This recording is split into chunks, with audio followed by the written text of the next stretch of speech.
রবিবার দিন বর বাড়িতে থাকায় বরকে নিয়ে একটু বেরিয়ে পড়েছিলাম পুজোর কেনাকাটির উদ্দেশ্যে, তাই জন্য স্মার্ট বাজারে চলে গিয়েছিলাম আমরা। তো সেখানে আমার সেরকম কিছু পছন্দ নেই, তো আসার পথে না এই কন্টেনারগুলো নিয়ে এসেছিলাম। এগুলো 99 রুপিসে দিয়েছিল, আমার খুব ভালো লেগেছে, 4টে কন্টেনার আর পুরোটা কাচের। তো আমার মনে হলো এর মধ্যে কিছু মশলাপাতি রাখতে পারবো, বেশ কত কিউট কিউট। রাত্রেবেলায় না আমি এগুলোকে বেশ ধুয়ে ফুয়ে রেখে দিয়েছিলাম শুকনো করতে। তো এদিকে দেখো ধুয়ে ফুয়ে সুন্দর করে রাত্রেবেলা এগুলোকে শুকনো করতে দিয়ে দিয়েছি। আর সাথে না ন্যাপথলিন নিয়ে এসেছিলাম, কারণ এই বর্ষাতে না চারিদিকে পোকামাকড় থাকে, তো ন্যাপথলিনগুলো আমি কি করি চারিদিকে দিয়ে দিই, মানে ঘর খাটে ফাটের ভেতরে দিয়ে দিই, বক্স খাটের ভেতরে এদিক ওদিক, যাতে পোকামাকড় হয় না। তো সকাল হতে না হতেই দেখো এদিকে মশলাগুলো আমি সব এর মধ্যে ভরে নিয়েছি।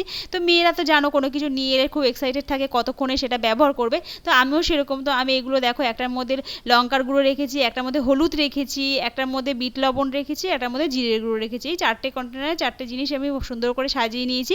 এবার আমার খুব ভালো লাগছিলো কন্টেনারগুলো, খুবই পছন্দ হয়েছে কন্টেনার। কাচের তো কাচের মধ্যে রাখলে বর্ষাতে অনেক ভালো থাকবে, নষ্ট ফষ্ট হবে না সহজেই। তো সেই উদ্দেশ্যেই আমি এগুলো নিয়ে এসেছি। তো এগুলোকে আমি সুন্দর করে মানে সাজিয়ে নিয়ে আমি রেখে দিয়েছি। আর এদিকে আমি রান্নার দিকে আস্তে আস্তে চলে গেছি। তো এদিকে বর কাজে যাবে বলে তাড়াতাড়ি রান্না বান্না করে নিয়েছি। রান্নার মধ্যে ভাত করেছিলাম, আর এদিকে কচুর লতি করে নিয়েছিলাম, আর বর চালতা নিয়েছিল, যে চালতা দিয়ে চিংড়ি মাছ দিয়ে টক করেছিলাম। তো এই চালতা চিংড়ির টকটা প্রথমবার করলাম, আমার খুব ভালো লেগেছে, যেহেতু চিংড়ি মাছ দিয়েছিলাম বেশ ভালো লেগেছিলো। আর আর এখন হালকা হালকা গরম আছে, তো এর মধ্যে টক খাওয়া খুবই মানে ভালো, আর আমার খুবই ভালো লেগেছে রেসিপিটা। তো আজকের আমাদের এইটাই ছিল আমাদের মানে মেনু, বেশ ভালোই ছিল, সিম্পলের মধ্যে খাবার।